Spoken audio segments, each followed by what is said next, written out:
Maliban kasi sa ginagawa nila, Okay, sige. ginagawa din namin yun, meron pa kami ginatawag na success stories page. Okay, sige. Kumbaga, lahat ng kwento ng mga global distributors na yumaman, nandun na. Tapos ibabagsak namin sila doon, partner, ito po yung mga kwento ng iba't ibang tao na yumaman sa global. Basahin mo na lang po mga kwento nila. Oo. Ay, maliban pa yun. Nakaka-relate. Merong OFW na yumaman, doon namin i-mention pangalan nila.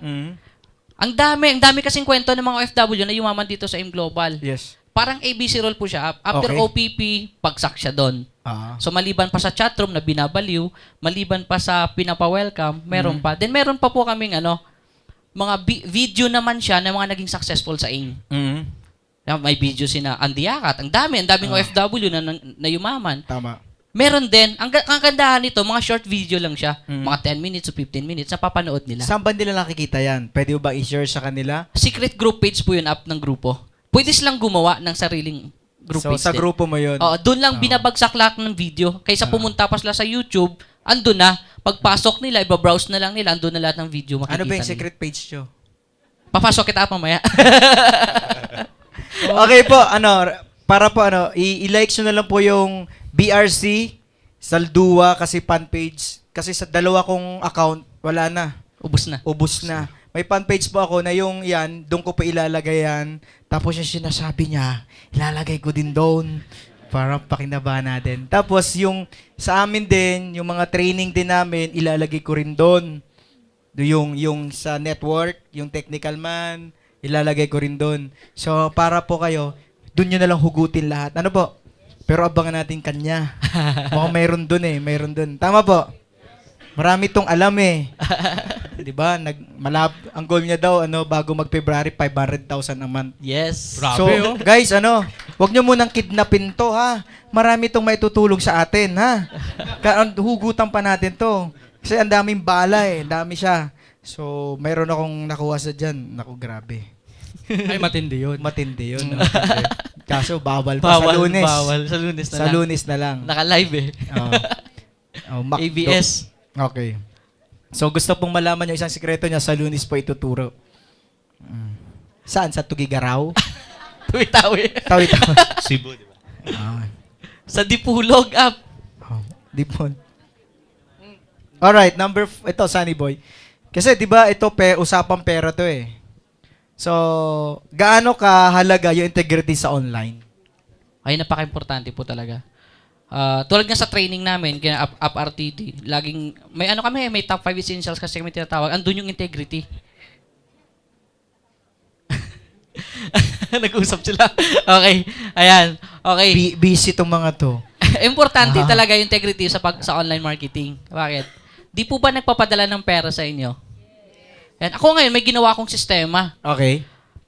May mga sobre na ako ngayon. Dati kasi wala. Lahat ng pinapadala nilang pera, naka-record sa sobre. Okay. Magkano yon, magkano nabawas. Para pag may change, pag uwi niya dito sa Pilipinas, ito yung sobre mo, itong nagasto sa pera mo.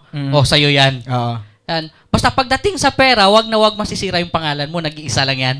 Good. Yan yung talaga training sa amin. Kaya ba, Chris J, nakita ko kayo, Ate Lorna, ito na po yung pinadala nyo. Minsan nakikita ko po sila, nandun sila sa padalahan ng pera. Pera. Yun yung sa bangko. Ito na po yung perang pinadala nyo na na-receive ko na po. Bakit? Bakit nyo ginagawa yun?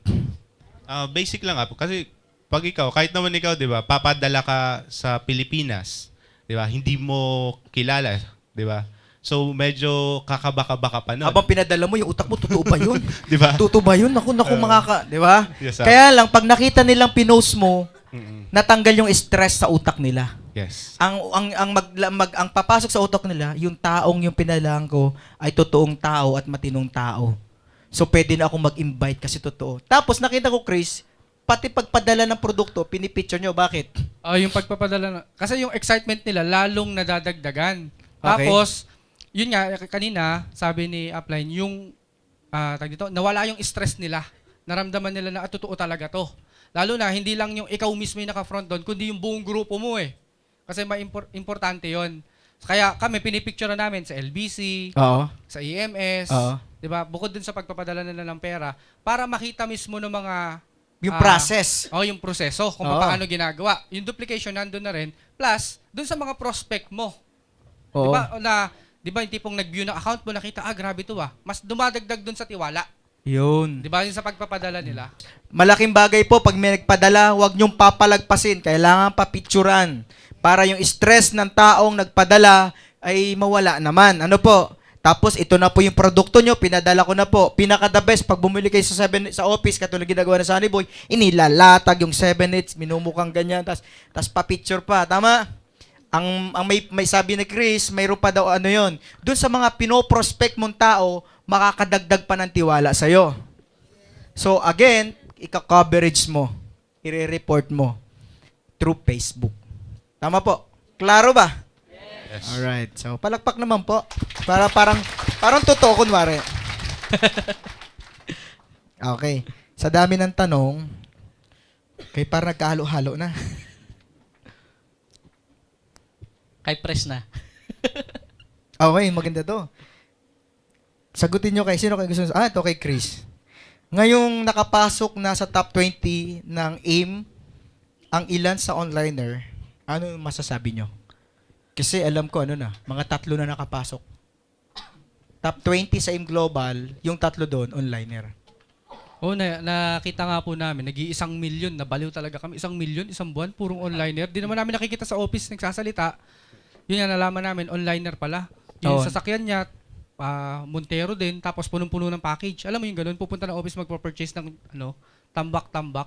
Tapos pag na-meet mo sa online yung grupo niya, aggressive talaga. Sabi ko, grabe yung tao na yun. Ganun pala talaga katindi yung niya. Ganun pala talaga katindi yung grupo nito sa online. Diba yung group? So, na-inspire kami. Ngayon, ang masasabi namin, kung possible, mag-dominant na yung mga maging dominant na dun sa top 20 yung mga Pwede onliner. bang 5 years from now, Baka mapuno na ng may puro onliner yan. may ma-overpower nung onliner yung mga offliner? Offliner, oh. Kaya ba yung, example, mga top earner, mga top earner. Kahit upline sila, upline, di ba? Kaya bang, sa pag-aaral nyo ba, kaya bang ma-overtikan ng mga onliner yung mga offline? Kaya eh. Kaya? Kasi nakita namin, kung 7 heads ka, sa online, kaya mong punuin yung ilalim. Kaya mong kaya mong i-maximize, 8 direct, tapos tututukan mo. Sabog talaga yan. Uy, ito Singapore. Kasi sa direct lang, ang bilis mag-direct Bilis dito eh. talaga. Kasi di ba guys, ang problema nyo sa offline, direct. Kaya nga tawan-tawa yung, di ba nagpa-Hong Kong ang sabi ng mga onliner ko, ay walang problema ang direct. Oo. Meron niya dito si Cecil, sama si Cecil. Tapos Sabi na. niya, upline, December, hit ko na yung direct niyan. Sabi kanina. Kasi ang dami niyang direct sa online. Okay. Magbigay tayo ng tips sa kanila. May ginagawa ba kayong mga maliit na opisina na para i-train ang maliliit na grupo? Anong tawag doon? Yung tinatawag na online hub. Online hub. Before is HQ. Parang headquarters sa offline. Sa This offline. one, dahil online Ginawa siyang online hub. online hub. Maliliit na small office na may mga computer, may internet. internet Doon line. kayo nagtuturo. Doon nyo tinuturoan yung mga bago. Doon kayo nagbababad sa gabi. Doon nagbababad. Tapos doon mas marami lalo na di-develop. Kasi So sa magkakasama. may mga medyo may budget dyan na gustong pwede po kayo magrenta ng office, mga 20 square meter or 30. Lagyan nyo ng 5 computer, lagyan ng wifi. Yung mga bago nyo, doon nyo turuan. Malaking bagay po yan sa pagpapalaki ng negosyo nyo. So, ikaw, Sunny, about sa, kung hinihit mo to, top 20. Kailan ka makakapasok dito? After 2 years up. Tagal. Pero first month ng 2 years. Kasi yung Tagal yung Kasi sabi ni Robert, mga sabi next ni year daw, Albert, pasok ka na dito. 1 year lang daw eh. Oo nga. Oo. Sabi niya, ngayon daw, yung mga nag-online kasi warm up pa lang. Warm Wow. up pa lang to. So ano pa lang to? Parang Kasi yung prediction niya talaga, projection niya. next year, Doon na. triple yung kikitain ng mga nag-online ngayon. So magkano ka ngayon? Mag-1 million na ako next year. So next year po, mag-1 million na Grabe. Huwag nyo pong kikidnapin yan. Pero warm up Maraming pa lang yan. matutunan dyan. Warm up pa lang ngayon. So warm out pa lang to. Grabe tong usapan na to, Nakaka-nervyos. Damay ako dun eh. 1 million. Pag lumakikita mo, ay damay ako dun. Gusto ko yan. Tama. 5 million naman yan. Hindi. Guys, tanong nyo sila gaano ako kasipag makipag-participate sa online. Totoo lang po, bago ako matulog sa Sipag gabi. mag-comment. Comment. Bago ako matulog sa gabi, dapat mga malhina na ang 50 na comment ko doon. Like, tapos Welcome. Tapos isang account ko po, diretso, isang account ko na may hinire po akong operator para mag-likes and comment lang. Seryoso talaga ako dito kasi maamoy po ako sa Ay, ano po to? Pang-amoy dito, pera no? Pag may million yan. Pag may million yan. Bata pa po ako, kahit magtinda ako ng mani, basta may pera, go ako dyan. Hindi lang talaga ako pinapayagan. Nagnanakaw na lang ako sa pera ng mama ko. Pera, hindi. Joke lang po. Hindi totoo yun. 20-20 lang naman. Maliit lang karma nun. Pag isang dahanap. Pinapaalam ko. Pag nagastos ko na. Nakakuha pala ako ng 100 dyan. Ginamit ko sa school. Nakatatlong sini na yun. 35 ang isa. Ang kulit. 35 pa lang sini dati. Ay, dalawa pa. Sa amin. Tapos, blower lang. Walang aircon. Sa Libmanan po. Sa Kamsur. Madami nakarelate. Nagsara yun Nalugi sa amin Binarkada namin yung pantay. Kami na naghahakot. Okay. Dito tayo. Commercial po. Wala tuloy. Okay. G-Boy. Okay, G-Boy. G-Boy. Ano ba ang dapat gawin o sabihin sa mga leader na emosyonal? Parang malayo to Pero sige, may emotional ba? Keeping. May emotional ba sa online? Hindi mo iwasan, meron talaga. Mayroon, syempre. Tao yun Tao. Basically, lang, Lakas lang idol. English pala yun. Hindi, Walang Tagalog. physically. Tagalog. Tagalog. Physically. Tagalog Emotionally. basically. Yun. Ang sinasabi ko lang, lagi ko, talaga, personal coaching na talaga yan. Pagdating sa part na yan. Kasi di maiwasan, di ba? Kaya kanila kinaibigan, may emotion sila sa Facebook, di ba ganon? Yes, sir. Anong ginagawa mo? Kinakausap ko sila na, i-orient ko sila na, ito, magbi-business na tayo. Yan, kailangan, ito yung attitude natin. Di ba? Usually yung ginagawa sa NDO. Kaya, meron ding tinuro sa amin sa Upline Sunny Boy na meron tayong training na group page. Which is, nandun na lahat, yung mga basic na tinuturo sa NDO, nandun lahat. So, itatag mo lang ng mga leaders mo. Yan. So, at least dun, ma-orient na siya na ito dapat yung tamang attitude. Yan. So, basic pa rin na kailangan, ito na, may transition tayong gagawin na magninegosyo ka na kailangan, di ba, para tuloy-tuloy at magkaroon ka ng result, kailangan medyo iwasan natin ang drama. Okay, personal kong katanungan to. Maipapasa ba natin ang kultura natin na katulad to, yung baliwang, power, grabe, di ba, hataw, excited lagi, na ipapasa ba natin kahit nasa ibang bansa sila? Like example, nasa Cyprus tong lugar, itong mga grupong mo ito, nasa Saudi, maipapasa mo ba yung kultura natin na itong poweran sa kanila kahit online? Sa experience namin, Ikaw. napapasa Sige. Kasi si Je at saka si Brian, yung grupo nila sa Cyprus, ang maganda is halos isang lugar lang. Oo. Pag linggo o yung day off nila sabay-sabay, iniipon. Tapos, nung una kasi, ini-Skype pag may ganito, like yung sa anniversary, ang daming tao, ini-Skype, nakita nila, grabe, baliw na baliw, ganito. Okay. Tapos yung mga video sa online, sa YouTube, grabe ganyan pala talaga sa opisina. Hanggang sa isa lang, dalawa lang, yung baliw-baliw doon. Hanggang ngayon, lahat sila baliw-baliw na rin. Okay. So, possible kasi yung vibration. Possible. Ngayon wala kami, paano ba yun? So, nag-go-offline na rin sila doon? Offline na sila ngayon. Oo. Tapos ganito din, baliw-baliw talaga sila.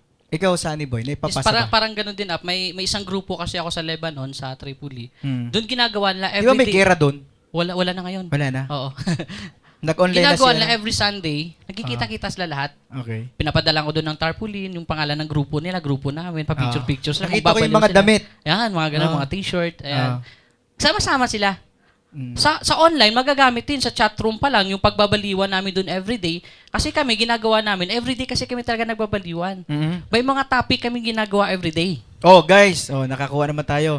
Everyday babaliwan. May topic silang pag-uusapan bawat araw. Then, Okay. kumukuha sila ng mga sharer din. Sample, may topics Oh, lang. Ganun may topic sharer din. nila. Yung sharer, ang mangbabaliw sa kanila. Okay. So, para talagang Zizel din ito? Sizzle din. Okay. At tulad naman kanina, ginagawa niya, may emotional, may downline na emotional. Oh. Pag napasali doon, May topic kami ngayon about emotion. may May mag-share doon. So, para indirect na training ito. Yes, ganun ang ginagawa namin. Oh, palapakan natin. May gagawin po tayong indirect training. Example, uy, sama ka mamaya, may pag-uusapan. Hindi niya alam, ang topic pala, Para sa kanya. emotional na. So, alam mo yung mga ganyan, di yumayama yung mga ganyan. So, siya, na, unti-unti, nagtatransform siya. Yun yung sinasabi mong transition. Oh, connect. Ikaw, ano ba? May sabi ka ba? Ha? Yan na, usually, di ba, may chatroom tayo. Sa ACI, may chatroom kami. But per group, may mga chatroom. Yun, usually, unang-una, para makuha natin yung trust nila, kung ano, gaya ng sinasabi niya, reporter ka. So, minsan, pagkain, ay, ito yung, magpapasko na, puto bongbong na uso ngayon. So, mamimiss nila yung Nakakatawa Pinas. to guys, pero effective to. Ipinopost naman yung mga bagay na namimiss nila. Bagoong, Nako. Toyo, Mangga. mangga, yung mga bagay na hindi nila titikman doon. Kasi minsan nga mas effective pa yun kaysa mag-post ka ng kotse. Nakakatawa, no? Kasi kami, grabe na experiment natin din, no? Mas natutuwa sila ipakita mo yung mayon. Diba? Natuwa sa mayon. Sa Ferrari, hindi. Bakit? Yung boss nila may Ferrari. Yung kapitbahay nila naka-Audi. Kapitbahay nila alam mo yun, naka-Lambo. Yung boss niya, di ba? So, yung mga gandang kotse, walang value sa kanya. Minsan guys, yung mga bagoong toyo, tinapa, yun yung, doon sila naglalaway. Nakakatawa to. Kaya tama. kaya kailangan nyo po mag-attend dito. Iba yung kultura rin kahit papaano sa offline kaysa sa online. Kasi minsan baka magyayaman ka dito, magkakakotse ka dito, magkakaroon ka ng sabi, nakasakay na ako diyan. Sa Lambo, nakasakay na ako diyan. Araw nga pag namamalinggi kami. Pala katira sa Italy, 'di ba? Sa normal yung dumadaan lang sa So, medyo may changes po na konti. Mag-a-adjust kayo doon. Mas nakakabaliw sa kanila yung mga makapinoy. Tama. So, ba't ang layo ng sagutan? Emotional. Emotional eh. Masayahin. Dahil yun po. Yung binato kanina ni Sonny Boy, yung indirect training, kunwari parang magbabaliwa lang pero may pinapasok na topic, emotion, negative, maganon. Malaking bagay po yun.